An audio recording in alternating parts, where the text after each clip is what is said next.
This is arguably the fastest running back draft class we've seen in our lifetimes. I mean, the NFL has been very receptive to lighter but faster running backs in the past. Look, the guys of less than 200 pounds in recent years get Jameer Gibbs, Bucky Irving, Devon Achan, Kyron Williams, just to name a few.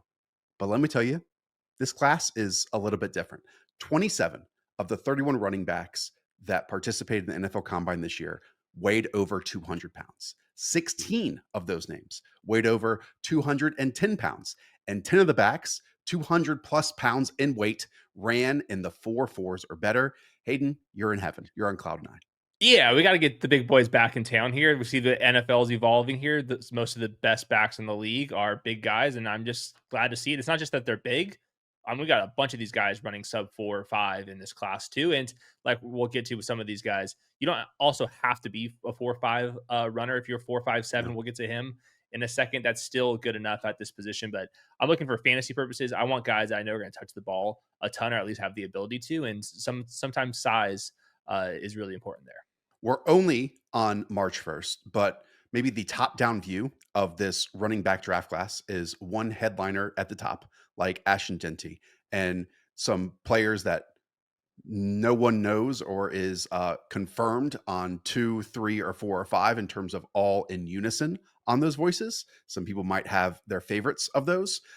So I love that because that is going to incite debate, that is going to incite discourse, and that's going to allow us to pick some of our favorites other than the top 5 or top 10 pick. Or projected in terms of prospect rankings. And so let's get into those, add in a little bit of color when it comes to who these players are, where they win, and also their athletic profiles. And let's start off with one of those names. That is North Carolina's Omarion Hampton, just under 6 feet, 221 pounds, 4.46 40, 38-inch vert, and 10'10" broad jump.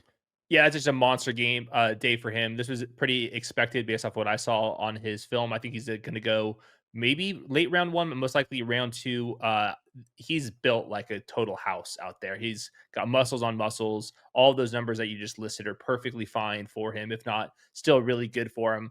There's a chance that he's going to even run faster than 4.46, but I'm totally fine with the 38-inch vertical, almost 11 feet in the broad jump. That's massive, massive numbers. There's no questions that this is one of the more athletic 3 down talents in the draft class. And I would not be surprised if in the upcoming mock drafts, we see like Chiefs, Omarion Hampton, somebody like the late 20s, even going Omarion Hampton, just because some of the depth at some of the other positions I was a little bit underwhelmed with when I was watching all these prospects. But so I do think some of these stud running backs that we're going to get to right now, I do think that we're going to see some late round one love from them. Was one of the few that participated in the shuttle, but only 2 of these players, just overarching, completed the 3 cone. We'll get to one of the guys a bit later on.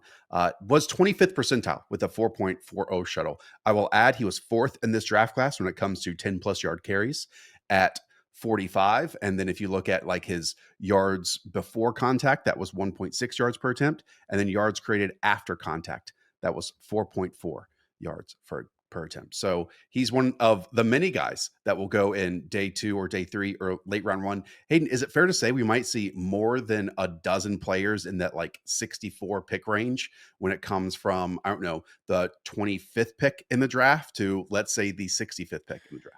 Yeah, I think we're going to see a bunch of running backs go in that range. I think there's a couple guys that I thought were going to go like round 5 that might be in the round 3 conversation based off some elite straight line speed. So good class just in general. Like all these guys 4.4 and they're over 200 pounds and they're from the biggest schools. Like this is just like a very deep class. And I should have said the 96 pick. So we include, the first 3 rounds. All right, let's go to the Ohio State duo. That is TreVeyon Henderson, 5'10", 202, 4.43, 3.85, 10'8" broad jump, and his teammate Quinshon Judkins, just under 6 feet, a little bit heftier, 221, 4.48, 38.5-inch vert, 11 foot broad jump.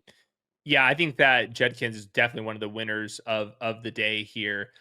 Somebody that I thought was like kind of a round 2, round 3 guy. I think now firmly a round 2 player, 221 pounds, 4.48. That puts him in the 76th percentile when it comes to size adjusted speed. But that broad jump, 98th percentile, just huge, huge, huge legs, really explosive, thick rusher. kind of like was the one to like run out the clocks for Ohio State, where TreVeyon, who's a little bit faster, like in raw time, definitely better on third downs and catching the ball and pass protecting. But Judkins like looks like an NFL back. You close your eyes and you just picture what an NFL running back looks like. That's what he is. And I think if there was going to be a negative on his profile going in today, it was like, oh, just how fast is his long speed? Well, he pretty much nipped those concerns in the butt. You know, the NFL Combine and how we digest it is so different than it was even 5 years ago. Not only do we have these numbers and then the composite scores that people spit out, we obviously get GPS tracking on top of it now. The top end speed at the 40-yard dash time. TreVeyon Henderson here at 23.38 miles per hour. That is number 2 on the day. And once again, he did that at over 200 pounds. I've seen TreVeyon Henderson's name linked often to Sean Payton when he talks about the Joker running back, Oh yeah. get him out in space, allow him to win. I mean, if Sean Payton can allow Jaleel McLaughlin to succeed in that area and create some explosive plays, just imagine what he can do with like a round 2 talent doing it in that area as well. Yeah, that would be a perfect role in that offense. He's definitely a pass protector as well. He's way more linearly built, and you can see that in the 40 with him. I think that his long speed's definitely top end right there. But I also just wanted to mention on Judkins real quick. Producer Weaves goes to Twitter, hits us with the parentheses, making sure to let everyone on X know that he had Judkins as his RB1 going into this year. So he was very happy with his performance. Love that. Also, if you're loving what we're talking about, we will have individual prospect videos with every single running back prospect, every single wide receiver, tight ends, quarterbacks. Hit subscribe to the channel. Join us for the next few months, along with NFL Free Agency that comes up in a few weeks, as well as instant reaction videos to those as well. All right, let's talk about Iowa's Kaleb Johnson, 6'1", 224, 4.57, no jumps and no other runs on top of it. Look, I opened with mentioning the name of Bucky Irving recently, Kyron Williams as well.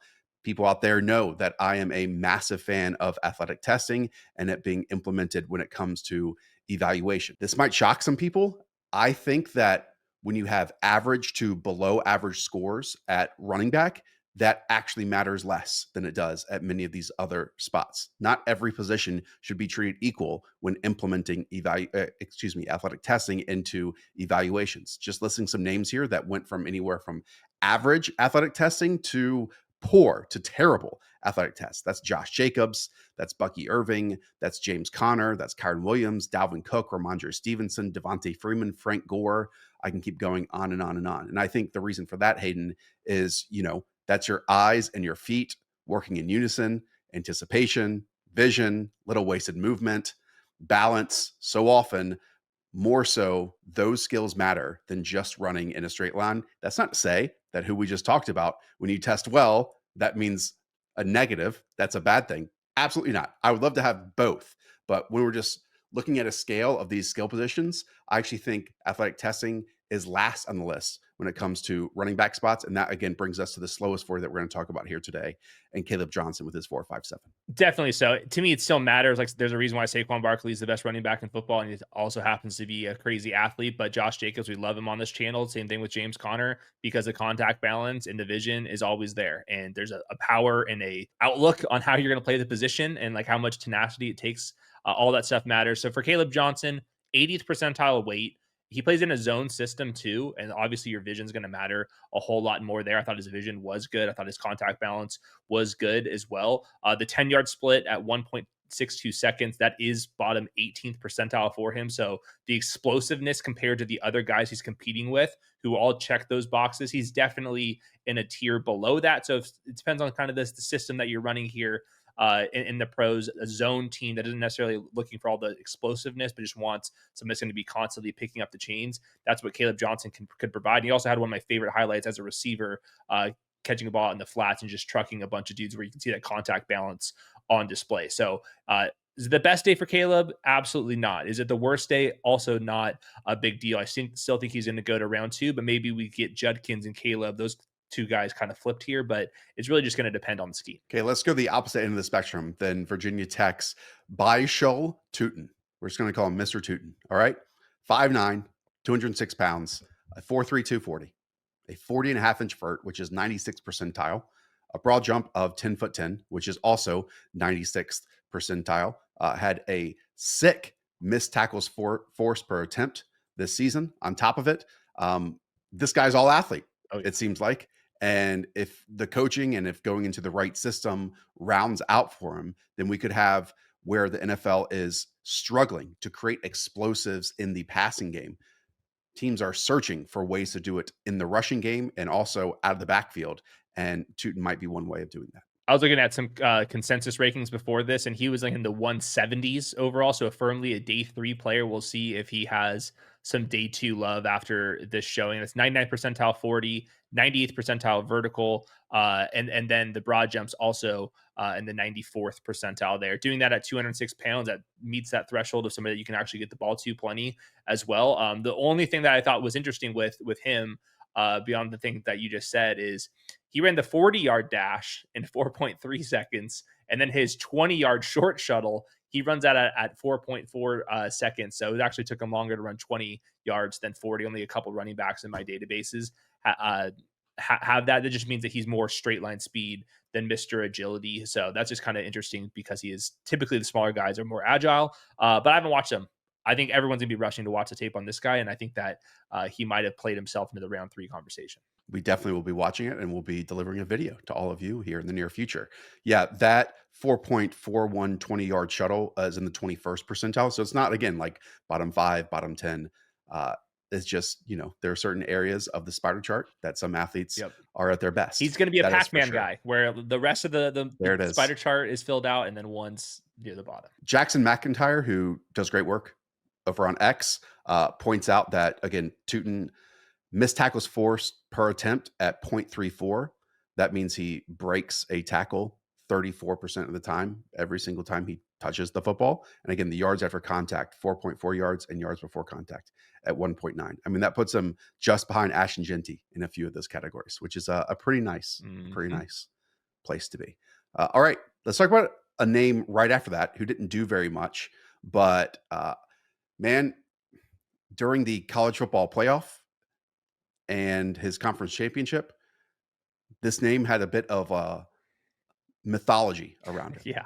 Cam Skattebo, Arizona State, 5'9", 219. Just an absolute fire hydrant of a human being. Only does the vert today, Hayden, and it makes sense when it's a 39 and a half inch. And then he's like, you know what? I'm probably done for the rest of the day. Yeah, I'm very curious to see what he's gonna do at the pro day. If he's gonna drop weight there and then hit the 40. Expectations are pretty low for him. If we get to if it starts with a 4.5, that's a win for him. We'll see. Obviously, he ducks it for a reason there, but I just don't think that many people were expecting him to have a 39 and a half inch vertical. That's like some serious hops there. So he breaks so many tackles out there. He caught a lot of passes as well. Like, I mean, we're talking about elite production. So he's somebody I haven't quite watched. He's a round three, round four player.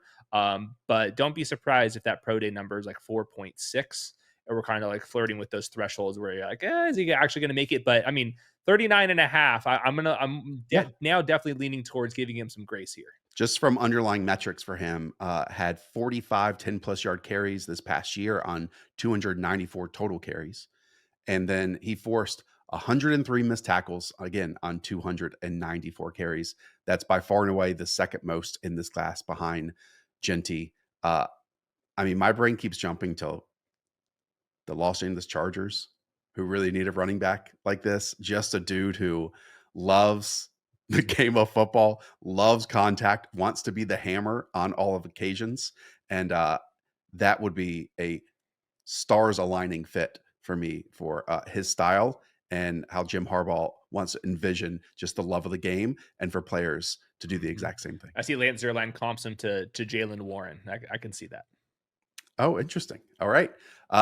DJ Giddens out of Kansas State. Again, 6 foot, 212. Got a whole bunch of those this year.